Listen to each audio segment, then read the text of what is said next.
Number 10. Kim Cattrall. Kim and Sarah's feud is the most public and longest lasting on this list, so let's get it out of the way. They met on the set of the show SEX in the City. That's right, I can spell it, but I can't say it. Other options were Flex in the City, which is about muscle men, Checks in the City, that is a show about Chex Mix, and Lex in the City, basically the same show but with Lex Luthor, Superman villain. They met on the set of this show, and money is what drove them apart. According to Kim herself, she admitted that as the years went by, she felt that she deserved a larger piece of the show's profits. Around the same time that these issues came to light, Sarah was given a new title on the show and a bump in pay. Now she was a producer making $300 grand, and it forced Kim to renegotiate her pay with the studios. According to the other cast members of the show, they refused to sit with Kim at lunch or even speak with her openly because they were just annoyed with the way she was handling things. Their friend got a bump in pay, and she should have been excited about that, not trying to one-up her by also getting paid. Later, when the show had finished its run and now a film was being developed, Kim was the only one who was holding out on the project. The reason this time was apparently a lengthy and public divorce, and her father was diagnosed with dementia. I would have said no to a movie too. That sounds pretty rough. Number 9. Anya Taylor-Joy. Anya's career has been growing with every new movie she makes. I most recently saw her in The Menu, and it is a wonderful movie. Go check it out if you haven't already. Anya shared a story on the Drew Barrymore show of a time when she ran into Sarah on the streets. She was just going through a breakup and had been watching The City to cope and gain confidence. So she wanted to thank Sarah for her role on the show and approached her. After telling her how much she appreciated her work and what she was going through, Sarah asked if she wanted to go back with her ex, but Anya said, "Oh no, that's the opposite," and Sarah inspired her to know that things will be better and she'll be okay. Sarah apparently said, "That's nice.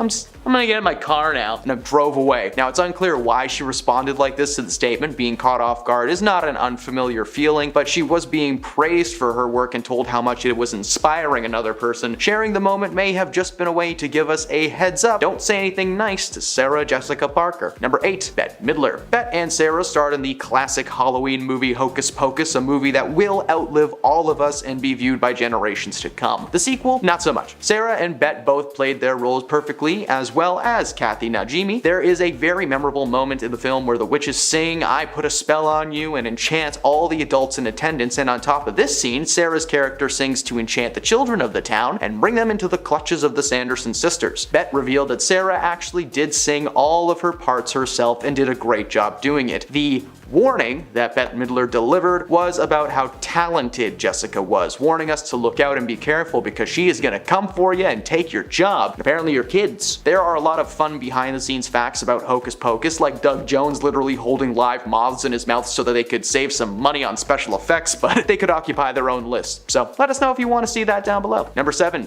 Tim Burton. Tim Burton is the man behind some truly memorable movies. Corpse Bride, Batman, Charlie and the Chocolate Factory all somehow came from the same man's skull. One of the more random and truly strange movies from his repertoire is the movie Mars Attacks from 1995. Mars Attacks follows the story of Earth being attacked by Martians. It's a wonderful movie that culminates in Tom Jones battling aliens with ray thingies and then discovering that the aliens' weakness is yodeling.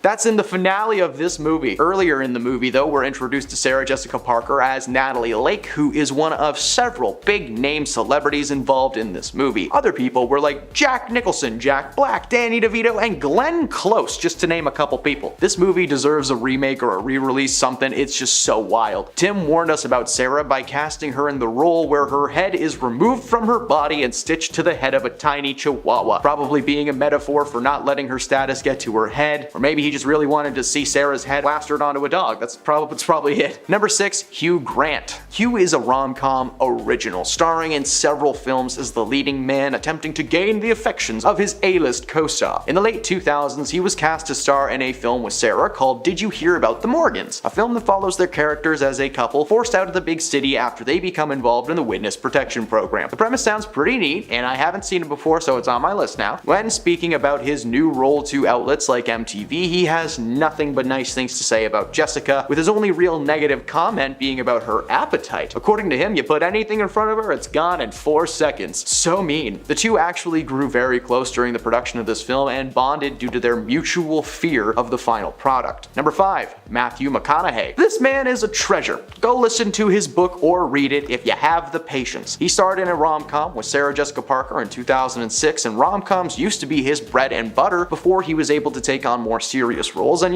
get nominated for Oscars. The film followed Matthew's character, who is living with his parents as they hatch a plan to get their son out of their house. They hire Sarah Jessica Parker to essentially seduce this man into leaving the home. Kinda like that new Jennifer Lawrence movie, only that one is just way more graphic. When Matt was doing rounds for the press on this movie, he was asked about Sarah constantly. Were they together? How was the set? All of the gripping and hard-hitting questions. Well, it turned out that he had a massive crush on Sarah and made sure that she knew it. Now, not an actual real-world crush, it was more like a little kid crush, because he found love with his current wife, Camila Alves, around 2006, so nothing actually happened between himself and Sarah apart from the scenes that they did in the film. He seems to have nothing but nice things to say and only warns those who share this crutch to tread lightly. Number 4. Bruce Willis. Bruce and Sarah starred in a very low-rated action movie back in 1993 called Striking Distance. The film followed Bruce Willis as, you guessed it, a cop. Only this time he is a sergeant named Tom Hardy, no relation, who is transferred to the river rescue team after his partner falls off a bridge. Sarah plays his new partner, who helps him find the person who's dropping bodies left and right. Considering the caliber of Bruce's old movies, it is no wonder that this one is such a flop. According to the reviews, they tried to create a romantic angle between himself and Sarah, and while that might work in movies like The Fifth Element, this was not The Fifth Element. There is not much to be said about the cast and their views on each other because, from what I could tell, the press tour for this movie was basically non-existent. I guess in 1993 you could just slap Bruce Willis's name on a poster and it would sell tickets no problem, which is fair because that man has made some pretty solid movies. Number 3. Brendan Fraser. Okay, I'm just using this entry as an excuse to talk about one of Brendan Fraser's more forgotten film roles, where he played the live-action version of the cartoon Mountie Dudley Do-Right in the movie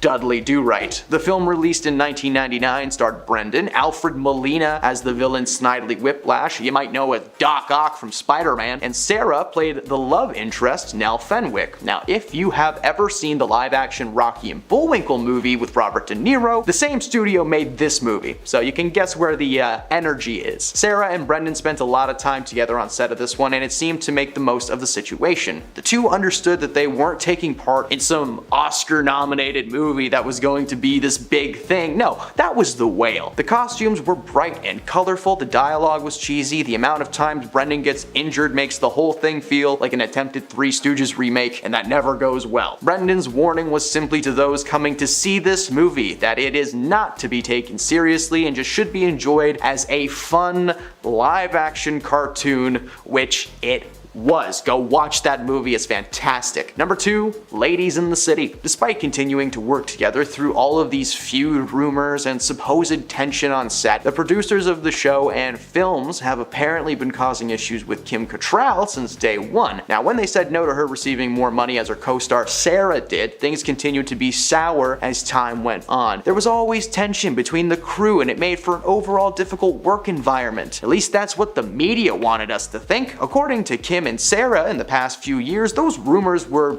baseless and blown way out of proportion because she was upset about making less than Sarah but quickly went away and realized that she had a job and, money coming in. So there was never any bad behavior on set, and the only real drama that took place was the stuff happening in the script. I've never seen that show, but can't imagine it's all smooth sailings and champagne. Number 1, Rachel McAdams. Rachel and Sarah starred together in the Christmas film The Family Stone. It had an all-star cast and was not the typical family Christmas movie that you might expect. Her character in the film isn't some rom-com sweetheart either. She's actually a cold and organized woman who apparently found it difficult to film one scene in particular that sees her character making some questionable comments about gay couples. She absolutely hated filming this scene and has said that the experience was excruciating. Rachel has praised Sarah's performance and says that she was very professional while on set, handling the situation as best as she could. Diane Keaton, who Sarah is just super fond of and was also a fellow co-star, also said that she was wonderful on set, probably because she was such a massive fan and made sure that she knew it. First up, Kim Cattrall. Easily the most famous feud that Sarah Jessica Parker has been a part of was with her longtime co-star Kim Cattrall. Kim and Parker, along with Kristen Davis and Cynthia Nixon, starred together on the hit show Sex and the City for several years, even starring in 2 hit movies together. But after the show ended, we learned that there was a lot of tension between the women throughout the entirety of the show, and there was an intense division between the women. It was 3 versus 1, with Kim Cattrall being the one left out. In a 2017 New York Post article titled "Inside the Mean Girl Culture That Destroyed Sex and the City," it explained that SJP and Cynthia Nixon became friends instantly as they had worked together in the past. Then Kristen Davis was welcomed into their group, but Cattrall was left out. Cattrall was closest with the show's creator and producer Darren Star, but was left lonely when he was replaced with a good friend of SJP's, Michael Patrick King. Then a report in the Telegraph revealed that Sarah Jessica Parker and Kim Cattrall feuded again when SJP was titled as an executive producer on the 2nd season, which made her salary much higher and gave her more control on the project. Kim tried to negotiate for a higher salary as a result, but was denied. This same report also looked back at the time in 2004 when Cattrall didn't sit with the other actresses at the Emmys, to which she said, quote, "Are we the best of friends? No, we're professional actresses. We have our own separate lives." Then in 2009, while the women were filming the first movie of the franchise, an article stated that Cattrall and SJP were no longer speaking. However, when they spoke about it themselves, the women shut down any rumors of a feud. We're assuming to help keep the integrity of the show together. But then when talks of the 3rd Sex and the City movie started, it was revealed that Cattrall was the reason that it was stalled. Apparently Kim asked Warner Brothers to produce other movies that she was a part of, or she wouldn't agree to do the 3rd movie. Warner Brothers did not agree, and the movie never happened. Then in an interview later with Piers Morgan, Cattrall revealed that she never intended to go back to the franchise. She told Piers, quote, "We've never been friends, we've been colleagues, and in some ways that's a very healthy place to be, as you have a clear line between your professional life and your personal too." Adding, quote, "I really think Sarah Jessica Parker could have been nicer." But this feud is not over. Things picked up once again when Cattrall's brother passed away. Sarah Jessica Parker took to Instagram to share her condolences.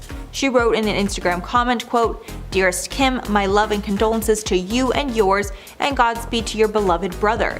But Kim hated this comment so much that she decided to respond in a separate post. The post tagged Parker and said, quote, "Your continuous reaching out is a painful reminder of how cruel you really were then and now.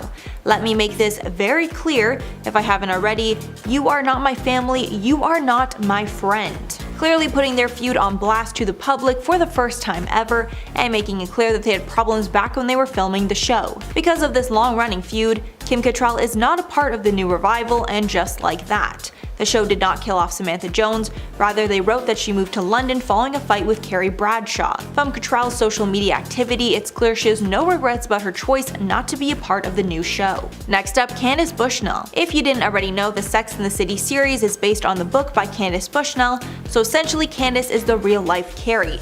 Bushnell's book was inspired by the column she wrote for the New York Observer in the 1990s. And after the feud started, she decided to weigh in on the feud between the ladies and seemingly took Cattrall's side over Parker's. Bushnell told the New York Post, quote, "I absolutely love Kim, but it seems she wants to do other things and she doesn't feel like doing the show.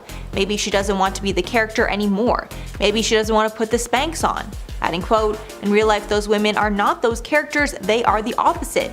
Sarah Jessica Parker, she's been married forever to the same guy, she's got kids. I don't know her very well, but she seems to be very family oriented in a way that Carrie is not." This comment could also be interpreted to mean that the ladies are not friends off camera as they are on camera, which we've obviously seen with Kim Cattrall. When asked if she was going to be watching the new revival, Bushnell said, quote, "Of course I'm going to watch it, I hope it runs for 6 seasons, and I get paid a bit of money." Next up, Michelle Collins. A woman named Michelle Collins exposed Sarah Jessica Parker and her husband after Collins read a number of emails that Parker sent to her staff over the years.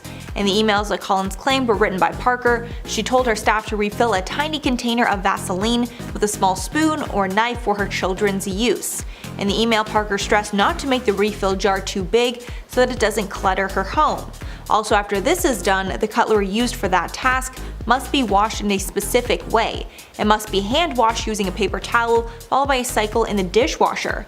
In another email, Parker also requested that a bottle of face wash and Neutrogena body wash be continually replenished for her 14-year-old son, James Wilkie, in his personal shower. One of Parker's staff allegedly revealed that they are not allowed to buy multiples of any products and said they must check the levels of everything daily and only buy something new if it needs to be immediately replaced. Michelle Collins also claimed that when SJP's kids came down with pink eye, Parker sent the team instructions on how eye drops should be administered, including how hard the children should blink after. The last email shared showed Parker's shopping list for her family's Taco Tuesday dinner, which included, quote, "whatever meat goes in tacos." However, I did want to note this all could be a lie, because when Parker was asked to comment on the outrageous emails, Parker's team said they had no idea who Michelle Collins is. Next up, Robert Downey Jr. A little known fact about SJP is that she was in a long-term relationship with Robert Downey Jr. before she got married to Matthew Broderick. The pair dated for 7 years before Parker called it quits.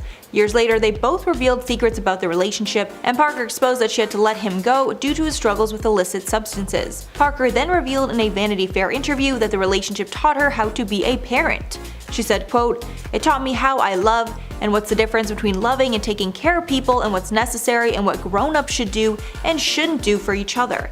And maybe it taught me a little bit about being a parent too, because the things that I ended up caring about in the way I cared for Downey were things that might be more suitable for a parent." Although some felt these comments were endearing, many thought that they were actually patronizing, and that she was belittling Robert Downey Jr., insinuating that he wasn't able to take care of himself. Although Downey Jr. has been very respectful responding to these comments, and he largely agreed that his substance issues were the downfall of their relationship. And finally, SJP herself. After marrying fellow actor Matthew Broderick, SJP has mothered 3 children with him. Since Parker was a mother for a part of her time on Sex and the City, she has opened up about how she's able to raise her kids while being a working mom. In 2010, Vogue asked her if she had any live-in nannies helping her, as her children had been photographed with nannies before. SJP responded, quote, "We painted our patio furniture ourselves, I make my children's food myself, we put together their high chairs ourselves, we do a lot ourselves. We do our own grocery shopping, we go to the market ourselves, you know, I do my laundry." This was followed by a 2014 interview with Huffington Post, where Sarah Jessica said she caught the subway, quote, "every single day, to and from work, every single day." She somewhat avoided answering the question, but later revealed that she's had a lot of help, but no live-in nannies. On the Girl Boss podcast, she said, quote, "All I do is organize people's lives and get them here and there." Fans are angry she makes it seem like the every woman running a home and a job like many modern women are. However, it's clear she's not like the rest of us, and she does have help she most likely just doesn't want to own up to. Starting off our list today in the number 10 spot, we have Stolen from Set. You ever wonder why it's said that Sarah Jessica Parker has one of the best closets in the world? Well, it's probably because the star stole so much of the clothing, bags, shoes, and accessories from the set of Sex in the City. Sarah's stealing got so bad that now she has around 95% of the clothing she wore on the hit drama series stored in her closet. While Sarah isn't the only actor who's ever taken things from set, she probably has been the one to take the most expensive things from set, as a lot of her wardrobe was high-end designer clothing. Stealing the clothing also caused a lot of problems for the film crew, as when they went to go back and refilm some scenes, they would have to delay it because she had already brought in some of the articles that she was wearing home. So because of her stealing habits, she lost a lot of credit within the industry. Number 9. Kim Cattrall ripped. Gracing the cover of Variety's Power of Woman issue back in 2022, Kim would open up about the SATC revival for the very first time since it aired on HBO Max in 2021. With Kim playing Samantha Jones throughout the original show's 6 seasons and 2 movies, many found it disappointing that she was absent from the revival. But it wasn't really a surprise, considering we have all been following the messy feud between Kim and her co-stars for years now. With the alleged off-screen tensions being between Sarah and Kim, it's been long presumed that it's centered around money, with Sarah being paid significantly more than the other woman on the show, prompting Kim to negotiate a higher salary. However, it seems like their feud ended up causing Kim to close one door and start another chapter, as she was heartbroken over Sarah's toxic behavior on set and felt like she just didn't belong. Number 8. Only does projects with smaller budgets. Though most people have trouble when it comes to separating Sarah Jessica Parker from Carrie Bradshaw, the truth is, they're completely different people, as they live in very different lives. Even their personalities are different in many ways. With Carrie loving all the glitz and glamour, Sarah tends to be a little more down to earth, considering she likes to thrift and buy eco-friendly clothing. There's a huge difference between the two. Sarah once even revealed that she only likes doing acting projects that have a smaller budget, rather than working on huge movies and TV shows. But given her name and what she's worth, a lot of small budget movies or TV shows can't support her pay wage or a budget. On top of everything else, it seems like a small budget movies these days are hard to come by, unless you count short films. When she has found those types of roles, she nearly misses out on them because she didn't want to dye her hair or sign to a long-term project. She just has a lot of trouble with it. Number 7, Chris Noth. With all the drama surrounding Chris Noth, a lot of people have had a lot of questions for Sarah Jessica Parker, considering she worked with the star on the set. Despite it being months since multiple women came forward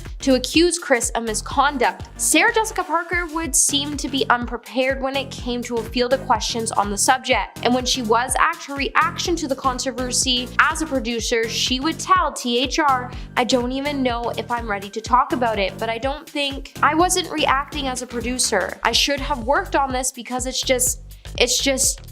And then she went on to note that since the allegations came forward, she hasn't spoken to him. But something was odd about her take, and it makes you wonder if she knew anything that was going on before it all happened. Otherwise, why would she act like she was a deer in headlights?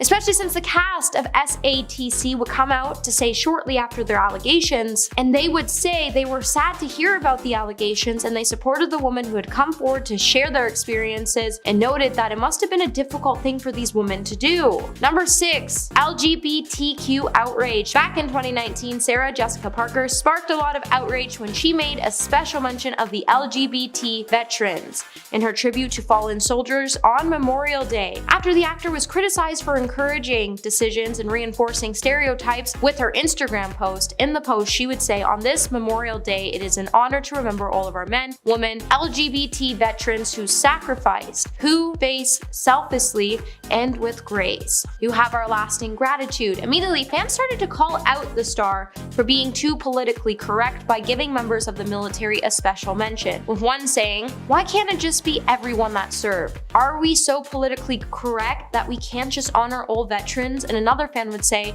"Without singling out a certain group, I have a transgendered relative. The last thing he wants is to be singled out. His sexuality has nothing to do with service." Number 5, red carpet looks. We all know Sarah Jessica Parker is a fashion icon, but there's been times where we all had to look at the actor and say to ourselves, what the heck are you wearing? Now I get it, everybody's style is different and we all have found this sort of comfort in certain things and that's why we wear it and why we shouldn't judge other people. But it's clear that Hollywood is judging Sarah based on her looks, as they feel like Carrie just doesn't fit her overall image any longer. With the star wearing whatever she wants, she usually doesn't tend to worry about if her clothing is matching, which causes a lot of Hollywood to seriously raise their eyebrows, as they have for a long time labeled her as a fashion icon, and when she pushes boundaries, they can't help but think, why was she casted into the position of Carrie Bradshaw to begin with? Even with all the scrutiny, the actor has chosen to call out her haters by saying, "Most of us try to make a choice that makes us feel good or like ourselves or appropriate for where we're going or who we're going with. We don't walk up to each other and say things like, ugh, awful." Number 4, typecasted. We all laughed and cried when SATC came to an end. While we all rooted for Mr. Big despite his unfortunate ways, the show still managed to have a huge impact on us. And it seems like with Sarah Jessica Parker, she's found herself being typecasted as Carrie Bradshaw, as beside from her role in the new Hocus Pocus movie, she hasn't really been casted in anything else. And as she is, her characters are exactly like the character in SATC. With her having her first big role after SATC in the film The Family Stone, her character immediately took us back to an episode where Carrie got caught in the rain and squeals that infamous scream while running down the streets downtown in New York City in heels, as her character has all the same emotional hiccups. And within this type of character, it's becoming really outdated in the industry. It's been really hard for her to find roles in the industry, as now there are 1,000 people in Hollywood auditioning for the same types of roles, and now that she's a little older, she's finding herself being casted out by the younger actors coming up from beneath her. Number 3, through some major shade. The world could have almost been a different place, as there was a point Sarah was having doubt about her character on SATC. With the show making both Sarah and her character Carrie Bradshaw icons, they were both able to change the way modern audiences view some of the issues that were raised on the show. So it's pretty difficult to imagine that there was a time when Parker was seriously considering not accepting her role. However, her main doubts revolved around not wanting to do a TV series for a long term. But in the end, Darren Star wanted her to play Bradshaw and she agreed to sign on. But that hasn't stopped her from shading her character and how she addressed it. And she's even gone on to note the major differences they both have and how she never would spend the way her character did on a daily basis. Number 2, gray hair. Sarah Jessica Parker has been facing scrutiny for years for having some gray hairs, especially after thousands of fans read an Allure article that detailed fans all about them. With the headline screaming, "Sarah Jessica Parker goes gray," images would soon go viral and it became a month-to-month conversation about how brave Sarah was for bracing her own gray hair. To the point even Sarah is pleading with her fans to go applaud someone else who has courage on something else, especially since she hasn't even stopped coloring her hair in the grays everyone was pointing out, or just hair boning highlights that were bleached out from the sun. Coming in at number 1, we have Anya TaylorJoy. Anya TaylorJoy once got to live out every female's dream of meeting Sarah Jessica Parker and talking about her days on SATC. Unfortunately, the experience seemed more awkward than sweet as the actress went into details about the bad experience when she made an appearance on the Drew Barrymore show. During the interview, Drew would tell the Queen's Gambit star, "As a girl, I'm totally in love with you. I heard you like raves, you like SATC, you're cool, you're fun. Age transcends, I just want to hang out with you and bring back dance parties." Drew then went on to ask Anya if it was true that she went up to Sarah Jessica Parker and was like, "I'm watching you and Big." Anya then cringed at the moment and said when she fangirled over the stars, Sarah just freaked out and was a little uncomfortable and responded by saying, "Okay, I'm going back to my car now." It seems like Sarah was really not into spilling anything out to Anna because she was spilling out her whole bad breakup vibe and she didn't really care to give her knowledge or telling her how she could get through it. At number 5, Oprah. I think out of all the celebrities in Hollywood, it could easily be said that Oprah is one of the nicest. She just gives off such a warm and inviting vibe and seems to get along with so many people that it's hard to imagine Oprah actually disliking someone. But apparently in special cases, she can be a little put off by someone. And one of those people who've rubbed Oprah the wrong way is Sarah Jessica Parker. When you look up people who hate Sarah Jessica, not many people show up, so you really have to go digging. So this little beef is a bit lesser known than others, so I'll tell you about it. Back in the day when Sarah Jessica Parker was on Oprah's show for an interview, Oprah was gushing to the actress about how she's such a hard worker, being able to juggle so much in life like being a working mom. While Sarah gave her honest opinion to Oprah's praise, the talk show host really didn't like what the actress had to say. Replying to Oprah's comment about how impressive Sarah is, the actress said, quote, "I have a lot of help. I have a lot of people helping me." End quote. While it was the honest truth, because she did have people who worked for her to help her out with her everyday tasks, Oprah really didn't like the actress not being humble. Oprah really didn't like it when rich celebrities brag about the perks of being famous and having a lot of money, and so she tried pressing Sarah Jessica to get her to admit something a little more humble, but it just never really worked. The subtle brags about being able to afford so much help just rubbed Oprah the wrong way, causing her to not like Sarah Jessica Parker too much. At number 4, Michelle Collins. Now this next one is kind of similar to why Oprah doesn't like Sarah Jessica Parker. As I mentioned before, Sarah has a team of people around to help her with her everyday activities. While this is very common among celebrities and other rich people, what may surprise people is how strict Sarah Jessica is with her own staff. Other celebrities have been exposed for this kind of thing in the past, like Mariah Carey being ultra mean to her staff, but this isn't something that someone would have expected from Sarah Jessica Parker since she gives off such a kind demeanor. Turns out that she's a lot more strict than you might think, and comedian Michelle Collins exposed the actress for it. As part of her comedy skit, Michelle read some of Sarah Jessica's emails to her staff aloud, and it made people really think twice about the kind of person she really is. A lot of her demands were incredibly specific, like for example, Sarah requesting that a quote, tiny 1.75 ounce container of Vaseline with a small spoon or knife had to be made available for her children's use, and that this container couldn't be too big as to not clutter up the space. On top of that, she also requested that a quote, bottle of face wash and Neutrogena body wash be continuously replenished for her son James in his shower. Collins even read out the instructions for Sarah's kids' eye drops and how hard the kids should blink. Michelle exposed Sarah for being a behind-the-scenes diva, so maybe this had malicious intent behind it because the demands were just so ridiculous. Before we carry on talking about people who haven't been too fond of Sarah Jessica Parker, why not take a moment to leave a like on this video if you're enjoying it so far, and while you're at it, consider subscribing to the channel to see more videos like this one. At number 3, Robert Downey Jr. Did you know that back in the 80s maybe Sarah Jessica Parker and Robert Downey Jr. used to date, because for a long time I had no idea. But yeah, they were in a long-term relationship until everything came crashing down. On the surface, it looked like they were madly in love, which in a way they were, and in one interview from back in the day, RDJ even said that he hoped to marry Sarah in the near future, but clearly that never happened. Now you might be wondering, if he wanted to marry her, then why did they end up breaking up, and does Robert really hate Sarah? Well, the reason for their breakup was Robert's substance abuse. It destroyed their relationship, and after a long time of watching Robert go through this hard time, she finally plucked up the courage to leave him. Looking back on it, Robert has said that he doesn't blame her for leaving because he treated her so badly back then. Now, I wouldn't go so far as to say that Robert actually hated Sarah, because he did have a lot of love for her when they were together, but he was the reason for the toxicity in their relationship, which certainly didn't make things very nice. Robert's father credits Sarah Jessica Parker for saving his son's life, because he said that without her, RDJ would have probably died. Their relationship was quite tumultuous to say the least, but in the years since, they've been able to reconcile, and they're now good friends who've each moved on. At number 2, fans. Now, although they aren't exactly celebrities, there is still a lot of negativity and hate amongst Sarah Jessica Parker's fans, as well as fans of Sex and the City. Many people have a number of reasons as to why they dislike the actress so much, and a lot of it stems from the character that she's known for. Carrie Bradshaw is a character that people either love or hate.